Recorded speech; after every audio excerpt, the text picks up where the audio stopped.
and it has been a point since the beginning that there's no room for dialogue. It is clearly understood what we need done, and we can't retrogress to that position where we are like, okay, let us discuss. There's nothing to discuss. As soon as Rex lost his life, the chapter of people sitting down and discussing was closed. So if Ruto were to continue staying in his position, I think it is prudent that he does exactly what the youth are demanding. All the CSs and all the members of parliament and all the leaders who have backlog of cases, they are known to be corrupt. They should be investigated and held accountable. All the rogue police, the killer cops, they should be arrested, removed from their service, and they should be charged and taken to court and punished.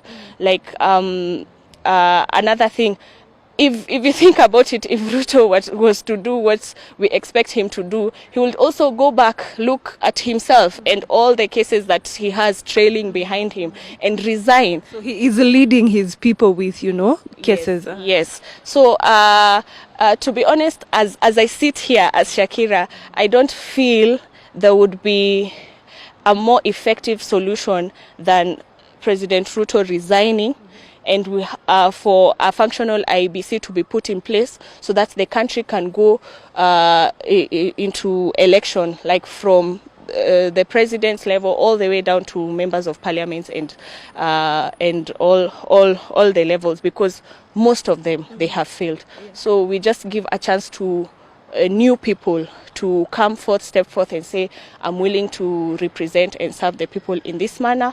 60 days, elections, campaigns to be conducted, and young people to be allowed to register for voting with the voters' cards and the IDs to be free, because ideally, why are you paying to get an ID?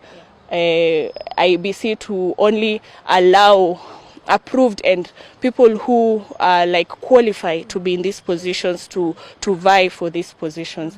So until we are at that point, whether it is this year or until 2027, no dialogue. There is no dialogue, and we shall still keep protesting. Hapo kwa protest, to be honest, I really feel bad the losses that we incur during the protests. I can't say 100% like no protest, and I can't say 100% like yes, let's keep pushing forward with the protests at this time. Yeah. All right. So you've talked about the president resigning, and let's have a new election. And I mean, when the movement started, it was all about the heavy taxation, finance bill. It was all money related. Yeah. And when we talk about elections, that means that there's a whole new budget for that, and it's gonna cost Kenyan taxpayers some money. And some people are of the opinion that mbona sasa tujirudishe mahali penye we are spending more money, yet we can give him some time mpaka 2027, we see what he does. What's your take on that?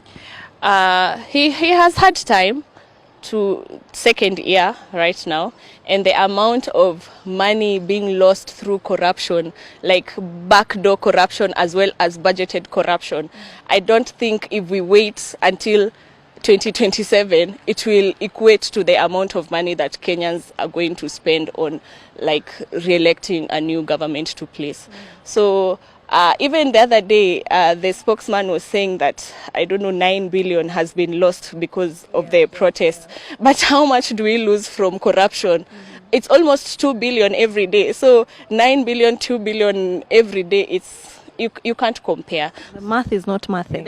Exactly, the math is not mathing. So yes, we're going to incur some expenses. It's an expense to conduct a free and fair election, but compared to what the country would lose if these same politicians will stay in place and continue laundering our money in the same manner, I don't think you can compare. Yeah. Right. So moving on, acha nikutoe from the political scene kidogo. The country has been dealing with so many losses of the women who were found at Mukuru kwa Jenga. I don't know, when you saw that story, even being as a woman, how did it make you feel?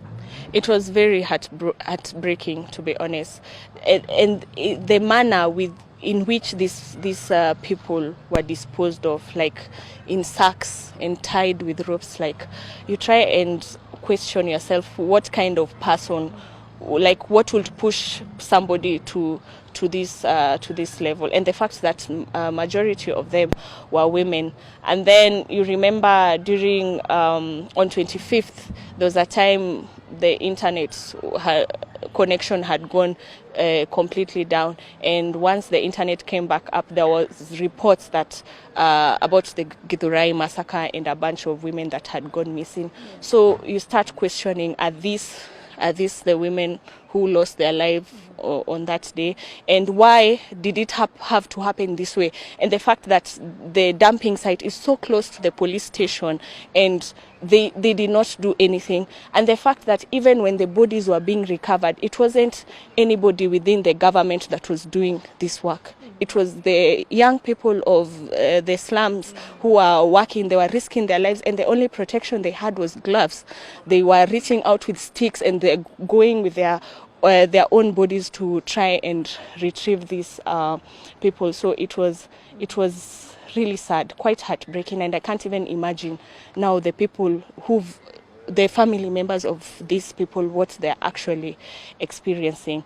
And then the fact that the police thought it would be okay to come up with this weird story about a serial killer vampire and present it to the people, like they thought we'd just take it lying down and accept it and move on. They didn't even put any effort to, like, movies are done with better budgeting and better planning. It's as if somebody woke up and they were like, if we actually do this, Wakenya ni wajinga watakubali, and that's not true. So it's the way the bodies were found and the way the government responded. And until now, Ruto himself, I don't think he has made a comment in the regards of the people who were found in that dumping site. And he's busy opening bus stations and boreholes and other things. It's like, what is this guy? Do we have, our priorities mixed up? Yeah, it's very sad. It's quite heartbreaking, to be honest. And I just wish we hadn't even reached to the point where people had to be killed and dumped in such a manner. And the fact that even the acting IG, when he came to office, the first thing he thought he should do is ban protests within the CBD, instead of looking at killer cops and trying to investigate how did these bodies land here and what happened to these people. Yeah. So it's a sad state.